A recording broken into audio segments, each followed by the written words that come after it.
Welcome to Rooted to Thrive, conversations to elevate our humanity. I'm your host, Rochelle Peterson-Ansari, Professor P for short. This is your podcast sanctuary for cultivating mindsets and skills to elevate our shared humanity. We're taking a deep dive into practical strategies to evolve as anti-racist, culturally competent, and inclusive individuals and leaders. In each episode, we're bringing you real-world examples and actionable takeaways. We're going to talk about personal growth, fostering connection, and creating positive change that dismantles systemic barriers and creates environments where all of us are valued, empowered, and activate our collective power. This is Rooted to Thrive.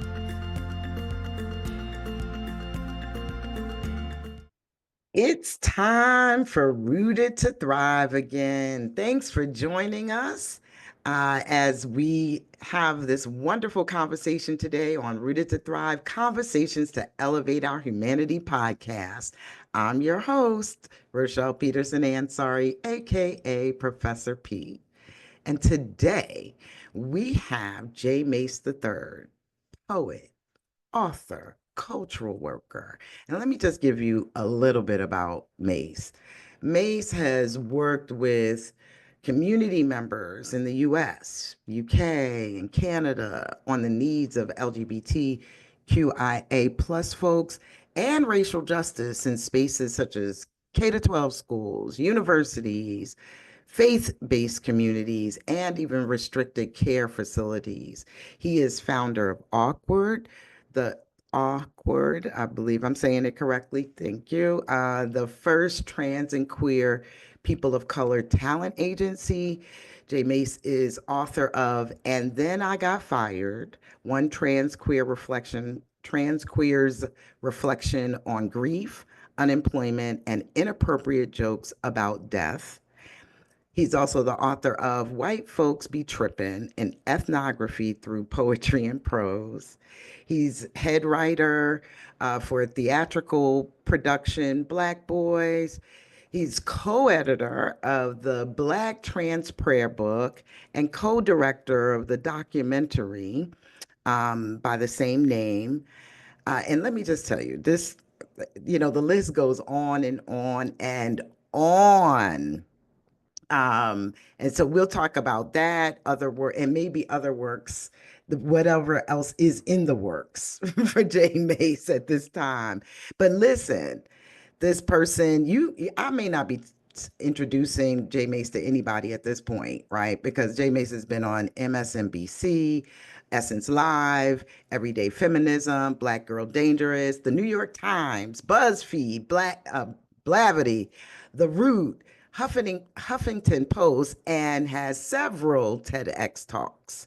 So listen, you are in for a treat. But I want you to know that my relationship with Mase goes way, way back. I first met Mase when he was a student at Arcadia University. And there's more to the story, but one thing that I remember distinctively was when I think we really first met.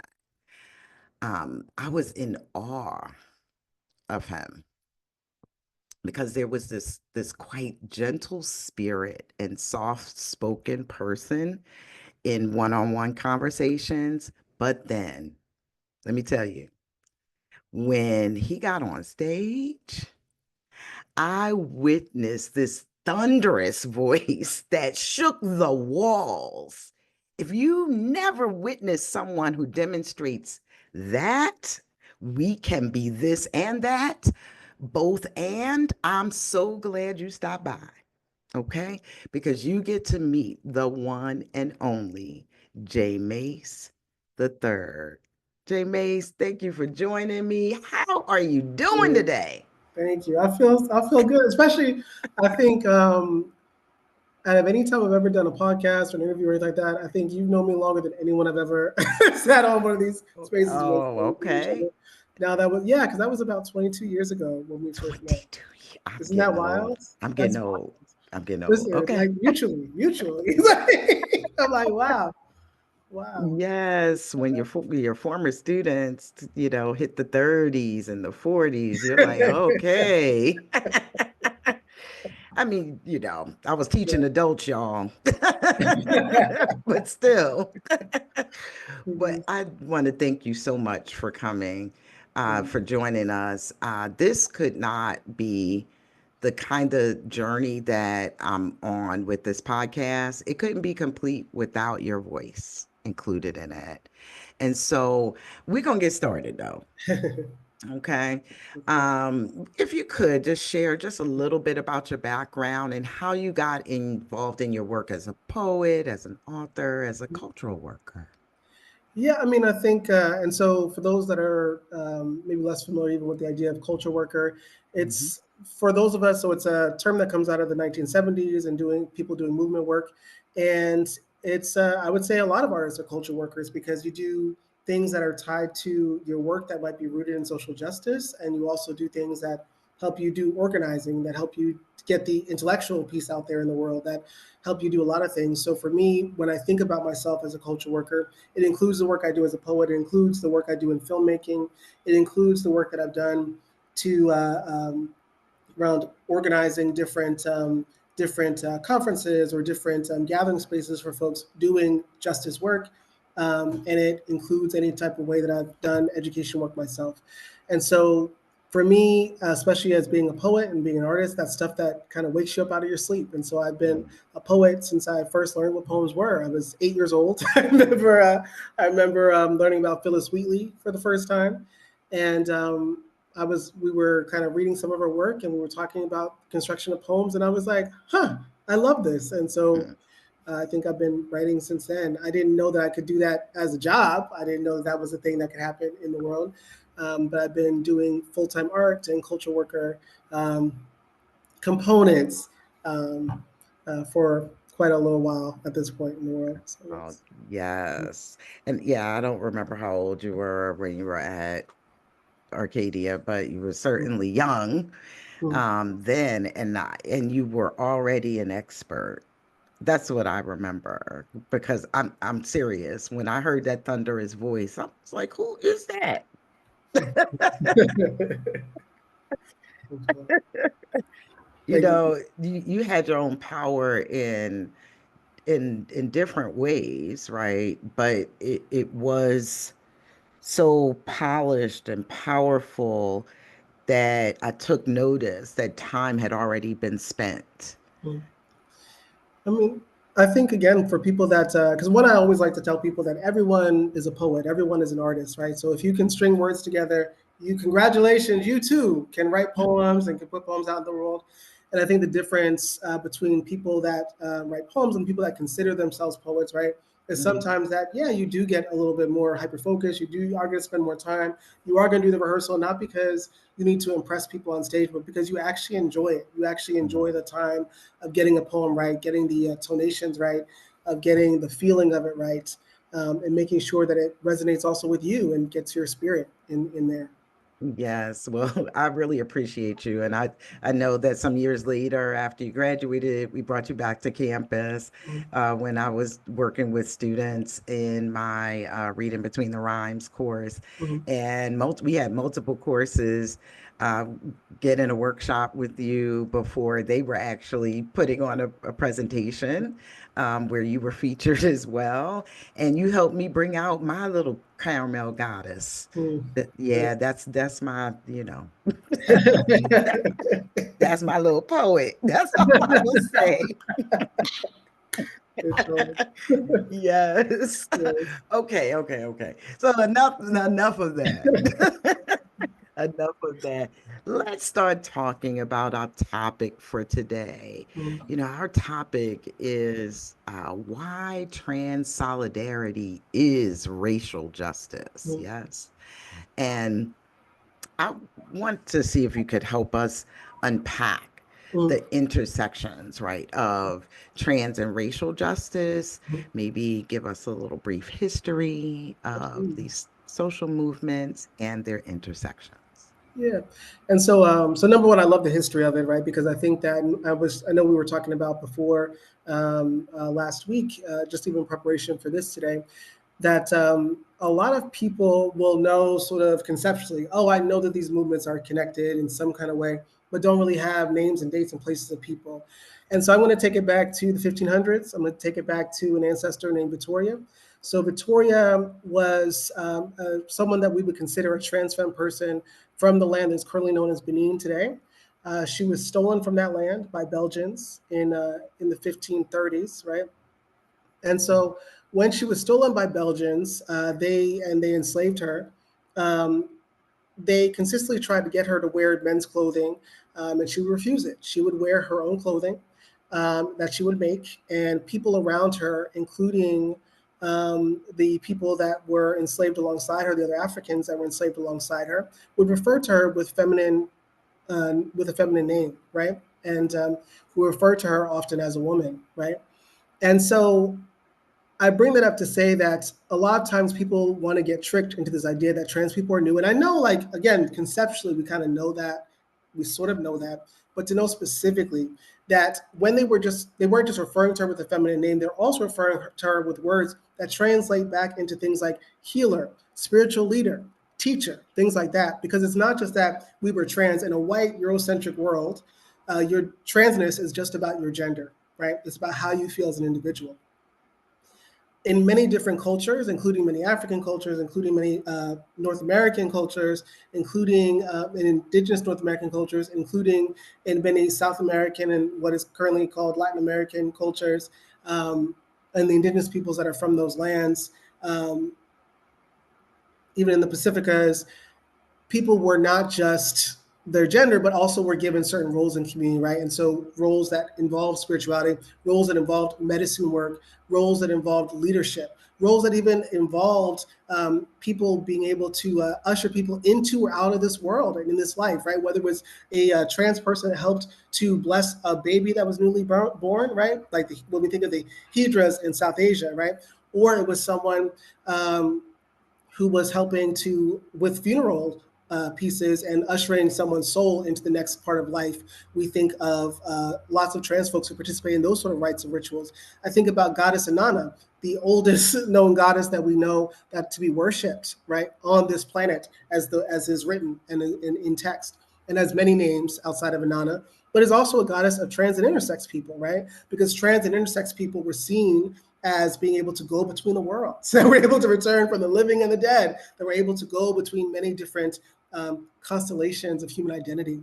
And so when we think about trans people being targeted, it often wasn't because of just us being trans, it was because we took up leadership roles. I think about people like Balboa, also from the 1500s, when we go back to the 1500s, who was a colonizer and all the ways that that means. Many of y'all might have learned about Balboa in your history classes. But Balboa wrote many notes, right? So people like Balboa, Columbus, they all wrote really full notes. And they would write about seeing trans and gender nonconforming people. They didn't call us that, right? But they wrote about seeing us in their diaries because they kept impeccable notes. And oftentimes people like Balboa wouldn't just kill a trans person. They would oftentimes wipe out whole villages of people that would refuse to divest from their trans and gender nonconforming leaders, right? And so that the targeting of trans people was because of who we were in Black, brown, and indigenous communities. And that when you erase trans people, you're erasing that history and you're erasing who we were and who we are outside of colonialism. Wow. Yes. So I get it. Like that, and not to, it's interesting how so many people, so many of us, right, compartmentalize, and we're taught to do that, right? Right. Like this, I'm gonna put you in this box. Mhm. As someone who has been labeled a DEI expert, I think about that as well. Like sometimes I'm talking to people and they're like, "Oh, but do you do work for managers?" And yes, this is leadership training, right? Like, or this is leadership development. However, I coach or train or provide consultation. It's something other than um, well, it's done with a particular lens, right? And even when you say DEI, depending on people's context, they think race only or gender only, or right, or religion only, Mhm. etc., where we're all these complex beings. And really, there's always something more. When we receive backlash, there's Mhm. something more that people are, um, fighting against. Mhm. Yes, go ahead. Something else that comes up for me, because even when we're talking about fighting against, right now we're in the midst of fascism in this country, Mhm. right? So when we also think about trans people, we think about what does it mean to fight against all these different systems. I don't think it's an accident, again, that trans people are being targeted so strongly right now. Even if people who are trying to think they're trying to do as much as they can around racial justice and think the trans thing is like an extra piece, it's a side piece, right? I disagree with them on all these things, but I think that's true on this issue. These people are targeting trans people like Nazis targeted trans people, right? So Mhm. Nazis erased and burned down whole libraries that had information and research on trans people, right? So we saw the 1930s, which again, I think about so many other people in this country, like Lucy Hicks Anderson, who was a Black trans woman in the 1920s, who was raised from birth, or raised from a young child as the gender that she identified as, because she was born in the late 1800s and came into herself in the early 1900s, her mother took her to a doctor, and she asked the doctor, "My kid keeps saying that they're a girl. What should I do?" And the doctor says, "You should raise your child as a girl because she's a girl, right?" And so that's that. The fact that a story like that can exist pre-Nazi, right? And then Mhm. after the Nazis come to power, even though we're in Europe and they're erasing all this great research, they're erasing all this stuff that Mhm. after this same time around fascism, we suddenly forget that trans people exist again. We forget that we had whole lives. We forget that we had relationships and love and partners, that we had jobs and we were doing things in community again. And so that when we talk also about fighting back, it's important to notice patterns of what happened. What are the commonalities that these systems and other people that are trying to take us out, trying to divide us, and trying to erase our complexity that they've been doing for a long time. Yes. Yeah. Because I've often said that, as I was growing up, so I was born in the late 60s, and I'm growing up, I don't hear anything about transgender identity, Mhm. non-binary identity at all, and Right. have to be retrained Mhm. around gender identity, right? People walking among me all the time. And Right. I'm an educator, right? Like, Yeah. I literally understand that I was born to educate Mhm. and had formal roles in education and was robbed of the opportunity Mhm. to connect beyond the binary. Mhm. And it's intentional, right? And I think that a Mhm. lot of times people presume, oh, I just accidentally didn't learn about this, or I accidentally didn't, is no, people went out of their way to destroy information. And once we do that, Mhm. people get to decide what history was, right? Mhm. History is as true as the present, right? So right now we see people lying constantly, all the time about what is real or is not. And so people that get to manipulate Mhm. what our textbooks look like, get to manipulate what the public discourse looks like. I remember even I was working with an organizing group, and we were passing through different different parts of the country, and we wanted to advertise one of our gatherings to people to meet some new people that might have similar interests, especially around LGBTQIA issues. And I remember the newspaper wouldn't even print LGBTQIA; they refused to. Right? They put non-heterosexual people. Right? They couldn't even. And this wasn't like 40 years ago. This was in 2012. So this was not. Wow. So this is just a little over a decade ago that this Hmm. was happening. That those people didn't even want to acknowledge that we existed, that we exist in this country. Yeah. Wow. Wow. 2012. Wow. So yeah, I'm still stuck. I'm in Philadelphia. We were a little more progressive than that. Mhm. But that's a shame. Yeah, that's a shame. And there's no wonder, right, that people have experiences like, so people who are members of the LGBTQIA community have experiences internally, right, that are fraught with confusion because of the world around them, right, as they're growing into themselves, right, like, and understanding themselves. um not having a lot of community Mm, to help just to to thrive as an individual, right? And to understand that the person has self-efficacy, right? Like, so then we grow up to be adults who are struggling even against ourselves because of what we were taught by the society, by the neighborhood, by the communities that were responsible for raising us. mm, Yeah. And we all suffer in that regard because the people who remain blinded take it into the next generation. mm, And then, when we have any strides, it seems, in social movements, people are like, oh, we've arrived. How could we?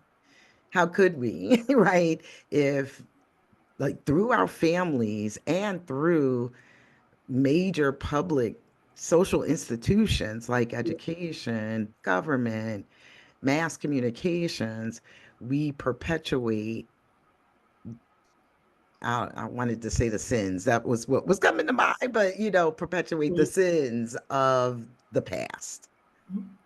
Uh, I mean, I think a lot of times people have grown to assume that especially targeted groups should be grateful for any kind of acknowledgement, right? So I think that for me, example, I think that people usually have a lot of cisgender people have a low bar that they expect for trans people to be okay with. Like, oh, we acknowledge that trans people exist. It's like, well, I still, we still exist in a world in which I think something like 1 out of every 3 Black trans people makes less than $10,000 a year. We still Mm, live in a country in which, and I said world, in this country, that's what it is. Even before the stuff we're dealing with right now, even before the mhm, pandemic, that's what it's been given right now. mhm. When we think about people that we're more likely to show up in incarceration, right? Because of being pushed out of 9 to 5 work, or not having access to 9 to 5 work. There's a lot of places where it's legal to, or it's illegal to discriminate against us for being trans, right? But in order to get hired for a job, someone has to see you as a fit. Someone has to see you Right, as being part of the community of this workplace, of this culture, this workplace. There's always right. a reason to deny a job before someone gets even to that stage, right? Mhm. Um, and people often think that's enough. Like, why can't you just assimilate, or why can't you just do the thing? Right. When I think a lot of anti-trans politicians, a lot of anti-trans movement leaders basically look at trans people or really rely on the fact that people think that we're space aliens, right? That we are unheard of, right? And they think of us, they sensationalize our lives to make us absurd, right? Yeah. Instead of people who have wants, desires, and many of us just want to have mundane lives and should have a right Yes. to a mundane life. Right. Exactly. And as I was listening to you, I was like, yeah. And then we trot out like one person Mm-hmm. that holds a high office in our government. I think we had what our top health official in Pennsylvania was trans, and I mean she is trans, but no longer in office. Mm-hmm. And so when people see that, they go, oh, well, all trans Mm-hmm. people have arrived. Right. Can you let's dig into this a little bit, so yeah, that one person arrived, right? Mm-hmm. Broke some barrier, and hopefully for people in the future. But what are some of the day-to-day things that keep our trans family members from employment, Mm-hmm. highly incarcerated? Like, help people understand what's behind that veil. So many things, A right? little So, bit, yeah. so I think let's think about even just the basics. So one of the things that you said, Mhm, even just as an educator, right, mhm, being kept from knowing different information about mhm. just even how to engage with trans people and spaces, right? So I think even the basics of like, can you even go to school, right, and not be antagonized? Not just, and I don't mean that just by your peers. I mean that also by teachers, right? I mean Okay. that by other educators. I mean that by principals who might also see trans young people as people who are too young to know they're trans, but are certainly not too young enough to be punished for being trans, right? Or being punished for being too feminine or too masculine based off what an adult might perceive you as, right? So even just the gift of being able to, can I go through school, right? So and finish school, right, without all this other types of trauma, right? So from there, can you get into college, right? So if I have to rely on my parents to help me fill out my forms and my documents and stuff like that, so we can even know what kind of grants I might be eligible for, all this other kind of stuff. But my parents ain't talked to me in years because they don't see me as their trans child as a worthy person. That's another barrier. Trans young people are also just more likely to be houseless than even their cisgender LGBT peers, right? Because of the ways they get pushed out of the house. So let's talk about that first, young barrier, right? When we think about being in adulthood, and if I'm someone who's policed, so looking at what just happened in Minnesota, where they're trying to pass legislation to make it illegal to be out in public facilities as a trans person, just for existing as trans, right?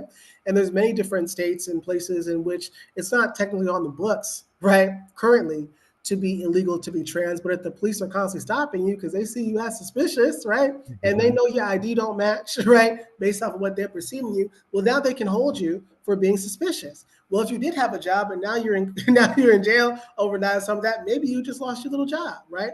Maybe now you have a little record because again you're being harassed, or you had to maybe do some survival work or whatever that looks like, whether that is sex work, whether that's like participating in drug trade, whether that is stealing. I've had friends who had to steal medicine to be well because they didn't have money, right? But you get punished for being sick and not having money, right? And so that doesn't even get into does my doctor even know how to deal with trans bodies? And more than just even when we talk about hormones or surgery things, but like there's this concept of broken arm syndrome, right? Where you might go into the doctor as a trans person and you're saying like, hey, my arm is broken, but they're so busy gawking at your transness that they're not getting around to it, right? Your transness becomes a thing that is actually the problem. And some doctors might refuse to see you or diagnose you or tell you about any kind of illnesses that you might have. So there's so many different things that prevent people from having jobs, having access to housing. Like you might just be denied based off the way they don't like the way you look, or they might find a reason to deny you housing. But so, and again, if you don't have housing, how do you vote? How do you get your how do you get into a job situation, right? Because you have to give them some sort of address, right? All kinds of things that become inaccessible. And so while many bank account, your bank account, all that, like your bank account, right? If you go to the bank, what do you do? Like, am I passing off because also getting your IDs and everything up to date, that's not a free service, right? So that is a paid service. So all that stuff. And even in many states to get your name changed, right? Up until I think very recently, up until I think the last few years, even in Philly. When I was living in Philly, I didn't have my name changed there. I waited until I moved to a state where the laws were different. But when I lived in Philly still, you had to print your name in 3 papers to get your name changed, right? So now you're outing yourself to everybody in the city or anyone that has access to these public records. So that even can get you targeted. So luckily, I was able to, when I moved to Seattle, Washington, and so their name change process is so easy. I was able to go. Me and one of my homegirls, we went at like 9 a.m. one day, filled out our paperwork, went to court by 1 p.m. and walked out with our paperwork, and we had our names changed. So I hope all states do that. We're grateful for Seattle. Listen, Seattle. There's a lot that Seattle needs to do differently, but it's a beautiful place, beautiful views, and the paperwork is easy. I'll give it that. Okay, good stuff. Good stuff.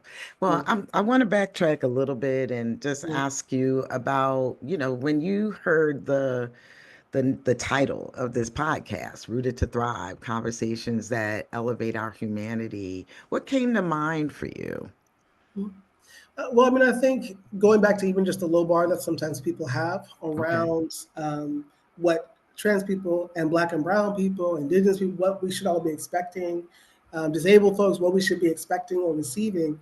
I think the need to thrive is really important, and understanding more than just acknowledgement, more than just, again, assimilating into systems that might mean to kill us, but that thriving is a complicated and necessary state of being for us to actually get to liberation. So I think that's primarily what I was resonating with. Okay, I'm glad you mentioned that too. And that brought me back to a thought I had earlier when you were talking about the low bar, right? So, I'll admit it, a lot of us are thinking that we were doing great things, working, and I believe we were, okay, and still are, those who still have to work on this, when are focused on bathrooms, Mhm. right? Because there is a level of safety that's important, Mhm. right? That's involved. And we actually had talked to someone else on another, podcast episode that had aired before, Mhm. and we talked about the benefits that everyone would gain, right, when Right. they looked at neutral bath, gender neutral bathrooms, and more on some of our college campuses, right? Right. But as I listen to you, I'm thinking that, yeah, that's a low bar, right? Because there's a basic need. That's just to be able to that having a gender neutral bathroom means I can be in the building.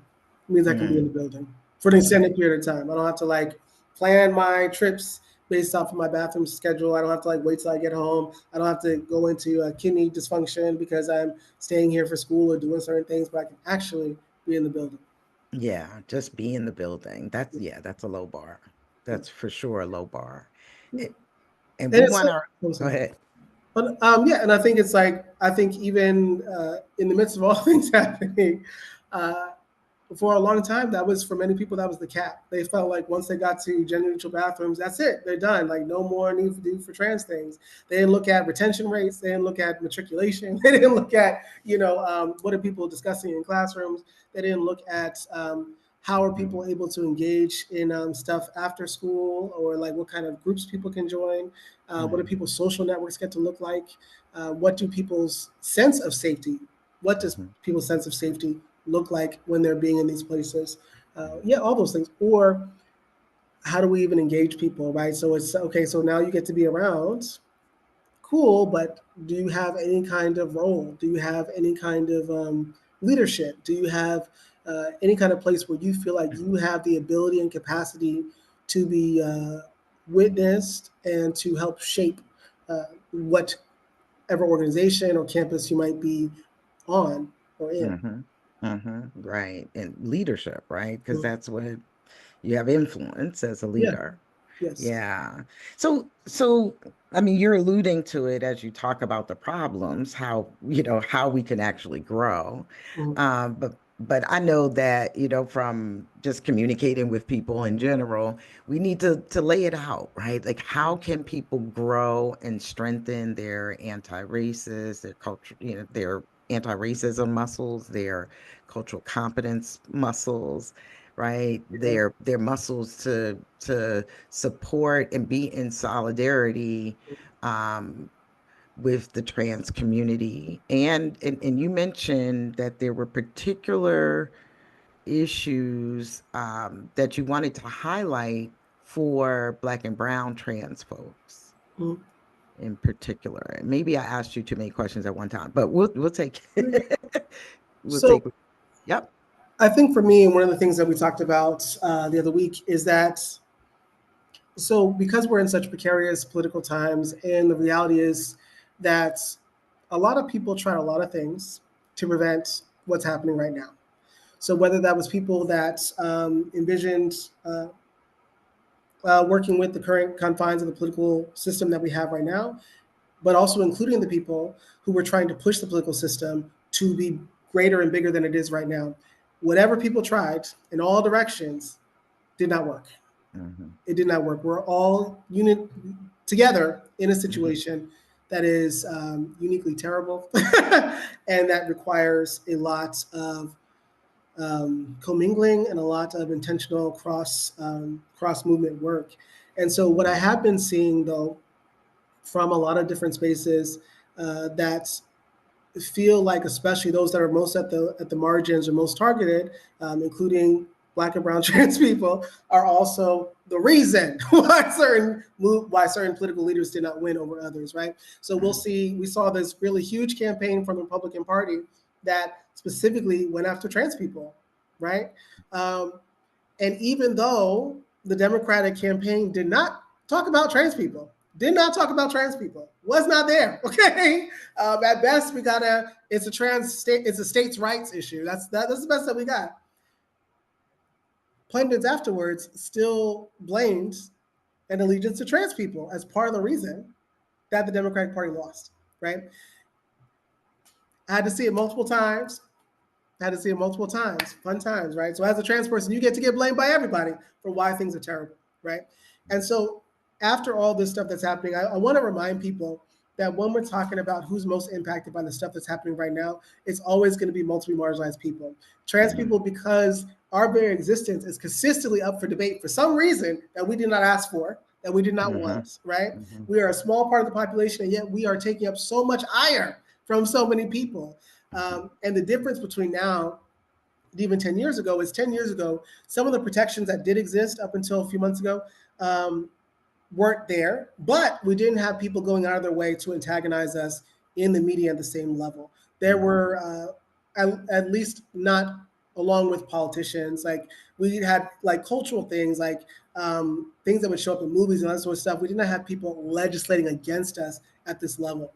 And so when you think about anti-trans laws, let's say in sports, I don't know how people don't think that doesn't come down on Black women in some way or other Black and brown people who are not cis men. Why? Because whenever we see someone kicked out of a sport for gender piece, it's usually a cis woman. It's usually a Black cis woman or a brown cis woman, right? So when we talk about anti-trans rhetoric in sports, it's also going to come back onto people whose womanhood is in question in a white supremacist imperialist state. And that includes people who are Black and brown women, right? So trans issues in this way is up. That is an issue that impacts anyone whose womanhood is called into question by the state. So trans people and cis women, as Black and brown cis women and Black and brown trans people, have a unique place in which our issues, especially around the sports issue, is very uniquely tied, right? When we think about anti-trans issues in bathrooms, again, that is going to come down onto cis women, and usually cis women, again, who are already targeted by the state. So again, we're going to get Black women, we're going to get brown women in that.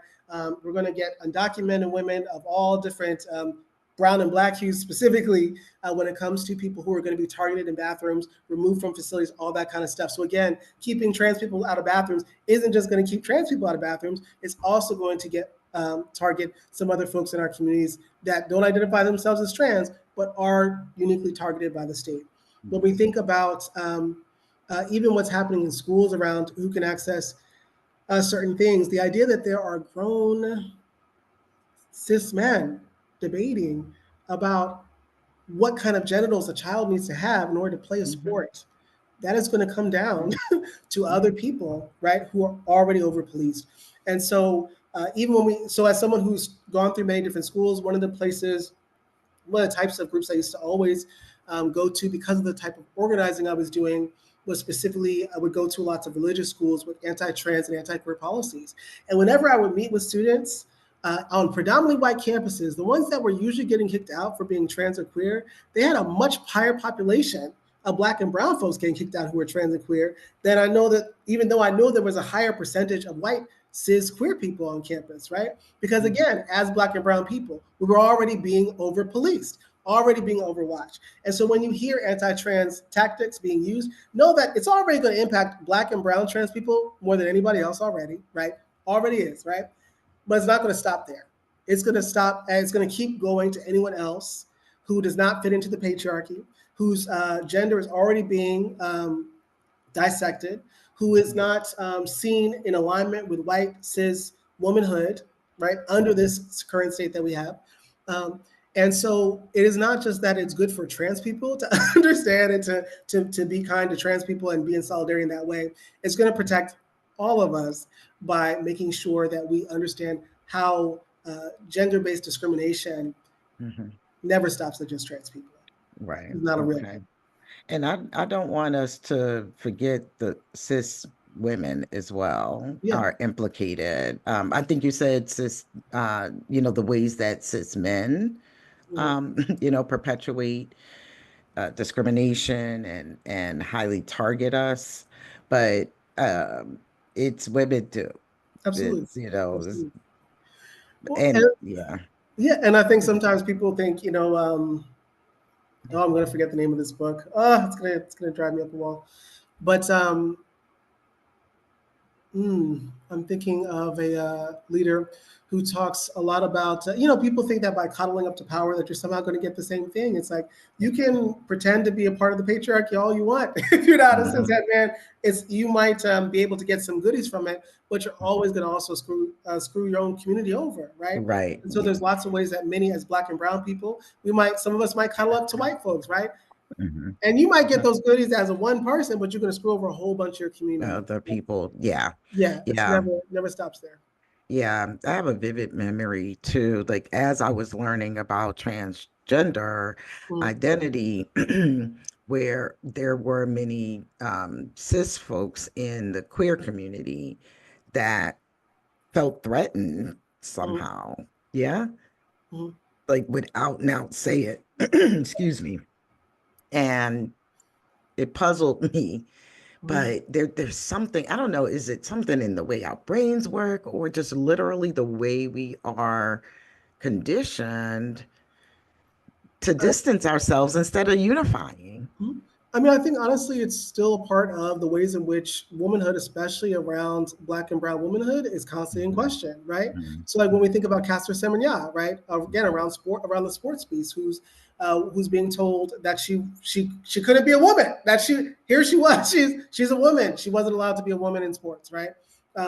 And was already being over targeted based off of the ways that people were perceiving the way she looked or the way she moved or mhm, all this kinds of stuff, which is not something she can control, right? mhm, So I think that when I see in my experience, right, when I'm witnessing, especially folks in community who are who are cis woman identified, right, especially who are Black and brown women, it's often because they've been told in some ways, oh, you might look like this or you might be this, or like you don't, you're not feminine enough, or you look like a man in this, like that's what we use as insults, right? Like in a mhm, patriarchal world, like that is like saying that you're not woman enough or that you're not feminine enough is also seen as an insult against someone's base identity. So I think it's also protective in that way, but again, that will just come to bite people in the butt as well, right? mhm. So I Yeah. get it. It's not, um, and it Mhm, hurts all of us and it hurts cishet men too, right? It mhm. robs them of some type of humanity, uh, Yes. but it's far more deadly for the people that are on the other side of that. And deadly. Yeah, I hear you. Mhm. So as we, this is a space for us not only to name the problem, but to come up with some solutions, Mhm. right? What are some of the strategies that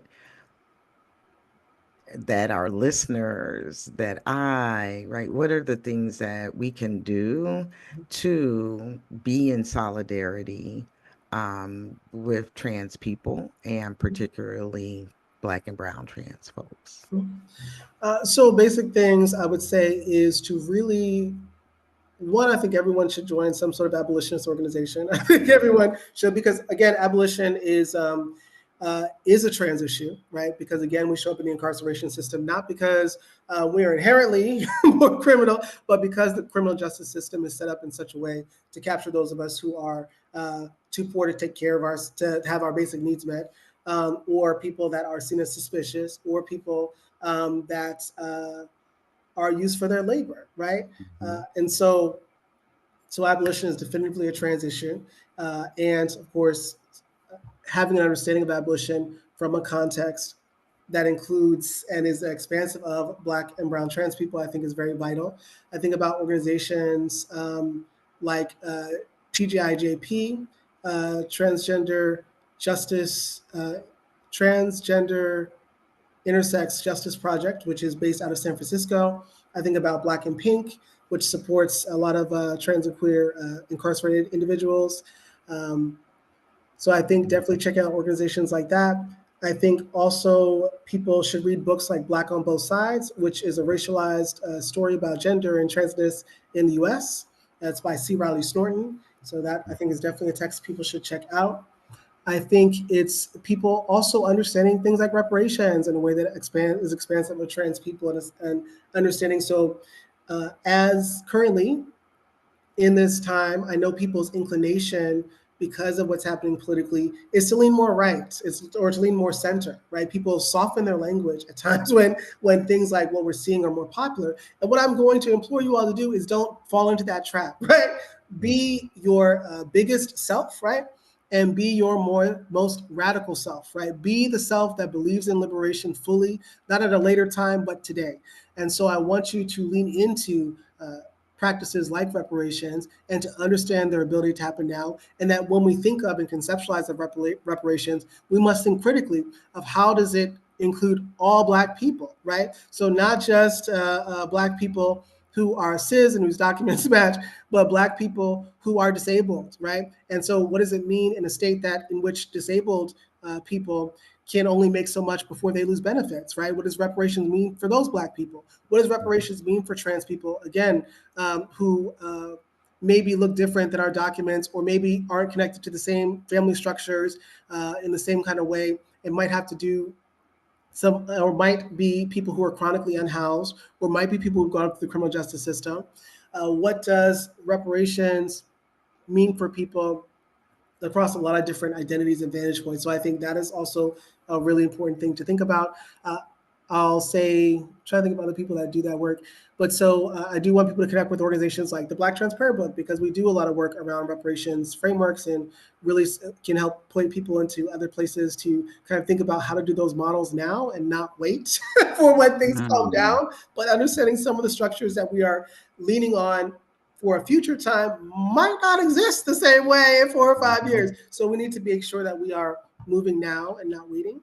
I also want people to, again, consider, how do you imagine trans people's lives outside of the bar of just basic existence? But how do you push for practices inside of your organizations, that space that y'all are, in which trans people get to be our full selves, get to participate fully, and not just show up? I want you to I want you to move resources to trans individuals, like Black and Brown trans individuals, as well as Black and Brown trans organizations. But I really want people to focus on the individuals, because people think the nonprofit system is the only way to move stuff, and that actually excludes a lot of folks who don't want to be surveilled or can't be surveilled by the Right, state, right? right. Again, right? And so that might be something as simple as going on GoFundMe and looking up hashtag mutual aid, hashtag trans, hashtag whatever, and just moving resources that way.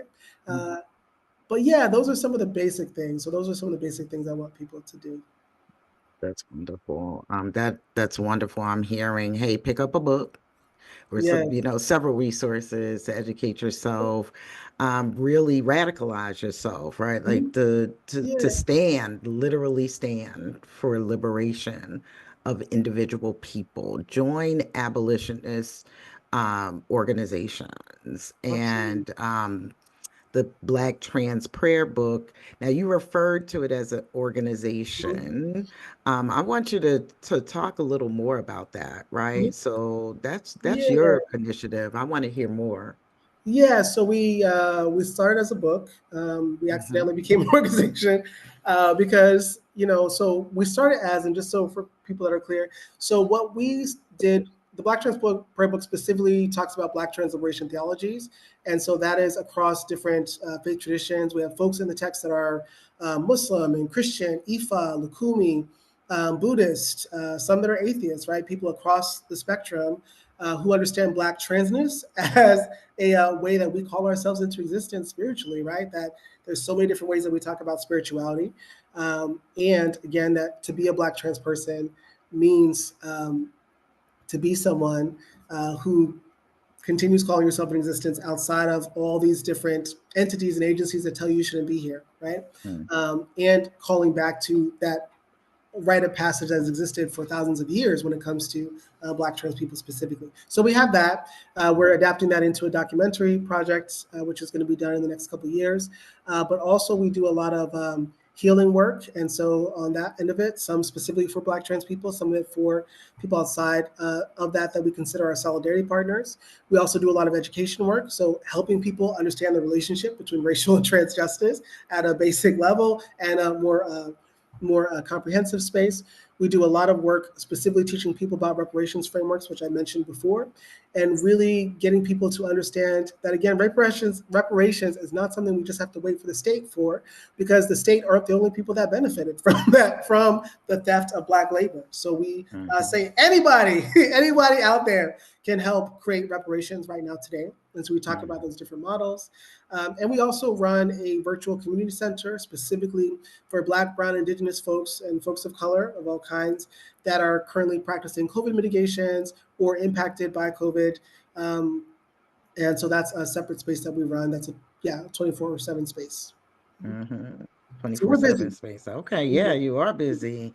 And what is that space called? That space is called Garden. And Garden. so people can check it out at meetatgarden.com if that's something that sounds like it might be of value to you. But yeah, we host everything from chronic illness support groups to movie nights to we have a resource library, we have an arcade, we have co-working.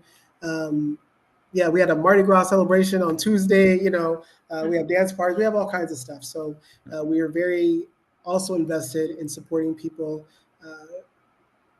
that are especially coming from disabled and disabled and neurodivergent communities, and just making sure people have access to community. Phenomenal work. I am so, I don't know, I feel honored that I have been on any part of your journey. Yeah, I'm sitting here Oh, like, wow. Yeah. I'm looking at you because I'm like, you were definitely part of, for me, a lot of sparks, right? So I remember, and I know I told you this before, but I remember the first time you were like, you should run for this little office. Like, so for our Black Student Union, you were like, no, you should do this. And I was like, oh, I can do that. I can do this. And so you, for me, were the adult. We were both adults, right? Because I was an adult, right? So I was going back to like how long it's been was happening. Like we were both adults, right? So, but at that time, that was the first time I think someone told me that I could take on a leadership role. And so I'm really grateful. So when I think about as educators, what we can do to inspire young folks, what we can do to inspire people that are under our tutelage, regardless of age, is to really make sure that we believe in people. So you believed in me as a person that was coming into Yes. myself. And so even as we're talking about trans people, I want people to believe in the capacity of trans people to know what we need, to support us in having a vision for ourselves sometimes, because that limited imagination that cis people have sometimes also limits our imagination about what we can Yeah. do, right? We Yeah. get robbed of the right to dream, right?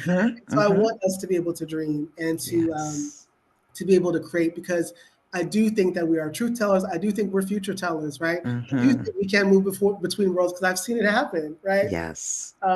And I think we do some of the most radical work that happens in this world, often without any acknowledgement, right? Yeah. And I think we have a right to be able to share the work, and also just share the joy of being in community with others. Yes, yes, that's powerful. Yes. And yeah, you just sparked another thought about another powerful moment, but I'm going to leave that.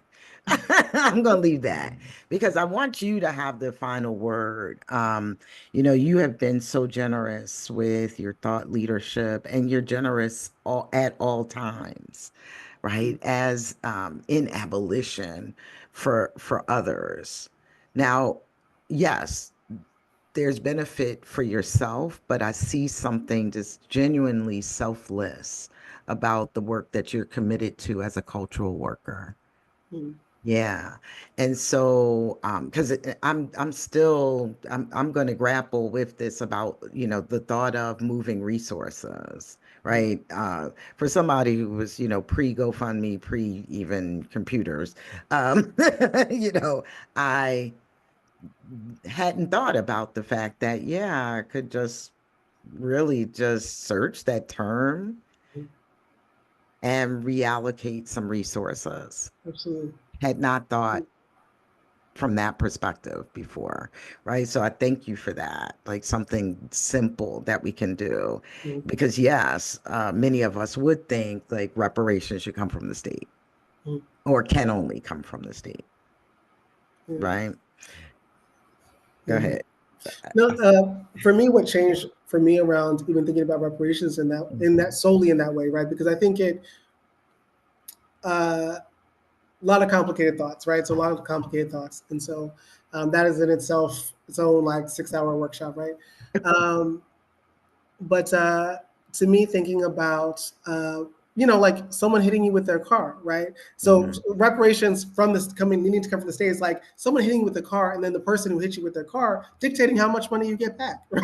Like how you get Right. taken care of. It's like, so we want the same. So this is the same entity that has proven a track record of not caring, right? Of giving the bare minimum. Even when we think about what the state did to for Indigenous folks, right? When we think about the listening sessions that happen, or just like being able to give some sort of money for Indigenous land, right? But part of the agreement was you can't try to sue the state again, right? It's your tribe, right? Mhm. And they would give such paltry amounts for land that wasn't even the state's to give, right?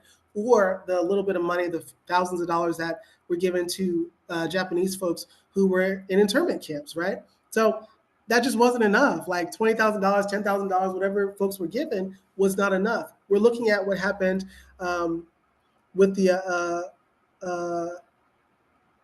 uh, women out in Oklahoma, right? That survived the riots, right? And so these women have lived into their hundreds, waiting for the state to say, "Hey, and part of the state's reasoning was, well, it happened. Well, one, because that was just what was happening at the time. So first, it was um, it wasn't issue, it wasn't important. Then it was like, oh, that's just what was happening at the time, and now it's like, oh, it's just been too long, right? So the state will always have a reason to not give you what you need, right? Because the Understood. state, as an imperialist state, a white supremacist state, is always seeking to dehumanize us and to prevent us from accessing our power.